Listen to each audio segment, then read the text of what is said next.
Es posible que estas imágenes representen a la Tierra conocida y a las otras tierras más allá de los muros de hielo. Giannini, en su libro Mundos más allá de los polos, afirma: justo más allá de las franjas polares del norte y del sur de la Tierra continúan las otras tierras celestes y las aguas que llevan a través del universo entero. De tales puntos polares podremos de inmediato y de continuo viaje, sin disparar hacia arriba, como afirma la ciencia moderna, dirigirnos a Marte, Júpiter o a cualquier área del universo entero.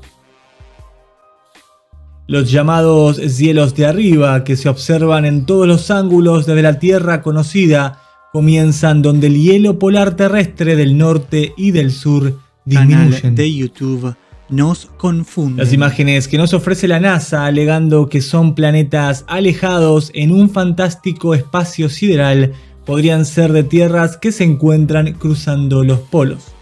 Como nos contaba Richard Byrd en una de sus expediciones, la actual expedición ha abierto una vasta tierra nueva.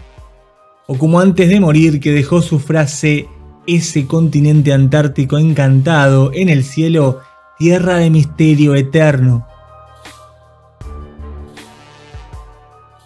O como por ejemplo el capitán George Wilkins exigió a la ciencia que cambiara el concepto que ha sostenido desde los últimos 500 años respecto al contorno meridional de la Tierra, luego de su expedición del 12 de diciembre de 1928 en las tierras desconocidas detrás del Polo Sur. O como declaró William Cardinal O'Connell en 1927, si es así, el mundo lo sabrá, refiriéndose a las tierras desconocidas.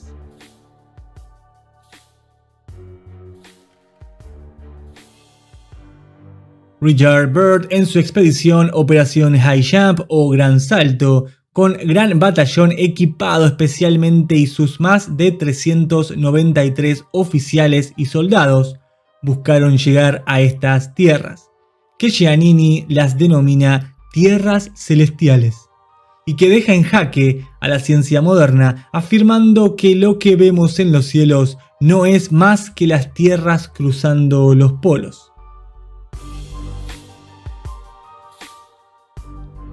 Recordemos, dice Giannini, que en su expedición de 1928 a George Wilkins le hacían creer que cruzando los polos sería atraído por el espacio hacia otro planeta, como así lo afirmaban antes de emprender su viaje. ¿Es hora entonces de confirmar que la Tierra no es un punto aislado en el espacio? ¿Que no estamos aislados en el universo? Richard Byrd confirmó una extensión de tierras más allá del Polo Sur de 2.300 millas, afirmando que esta era la expedición más importante de la historia del mundo, y creo que no se equivocó en absoluto. Hacia lo desconocido. Cuanto mayor es el conocimiento, más agudo es el dolor. Aunque los soñadores del mundo están suficientemente dotados con el conocimiento de un orden trascendente, se les niega el conocimiento del precio de sus sueños que sus sueños requerirán. Tal vez esté bien que tal sea el caso, de lo contrario el mundo nunca podría aprender de los sueños. Como el soñador de 1926-1927 no podía prever la flagelación que un sueño infligiría, ni podía anticipar las fuerzas estupendas que se reunirían para la confirmación de su sueño. Pasó tanto tiempo hasta octubre de 1946, cuando la fuerza más poderosa para la confirmación comenzó a funcionar más allá de sus más ardientes expectativas. Llevó a la realización de sus esperanzas de 20 años antes, cuando había visitado otra de las excéntricas pioneras del mundo en la persona del Dr. Robert Goddard de la Universidad de Clark en Massachusetts. El Dr. Goddard estaba entonces minuciosamente experimentado con la construcción de cohetes en su laboratorio de la universidad. A él también se le negaron fondos para la perfección de su sueño particular. Y escuchó la burla costumbre reservada para los soñadores de todas las edades. Aunque se realizaron las posibilidades de confirmación de la continuidad física a través del cohete, había poca expectativa de la temprana perfección del cohete y la parte extraordinaria que estaba destinada a conseguir datos confirmados. Por lo tanto, hubo entusiasmo desenfrenado cuando en octubre de 1946 el cohete B-2 de la Oficina Naval de Investigación de los Estados Unidos fue proyectado sensacionalmente en la oscuridad de la estratosfera perpetua más allá del cielo, envolviendo la comunidad desértica de White Sands, Nuevo México. Allí, a la altura de 65 millas, su cámara se desarrolló desde el área del cielo terrestre, siendo fotografiada una réplica innegable de lo que se había descrito ya en 1927. Esa fotografía original sobre arenas blancas se conformó en casi todos los aspectos con el dibujo revolucionario de 1930.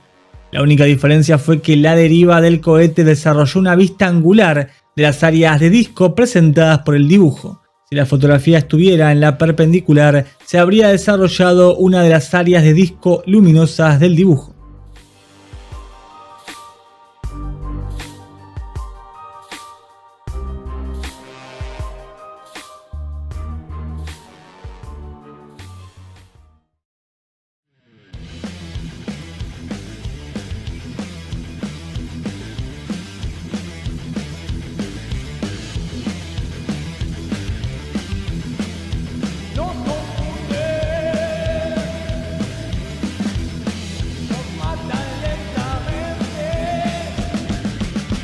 La historia oculta de la humanidad sangrando, el horizonte plano eterno está esperando. Entre murallas congeladas navegantes van.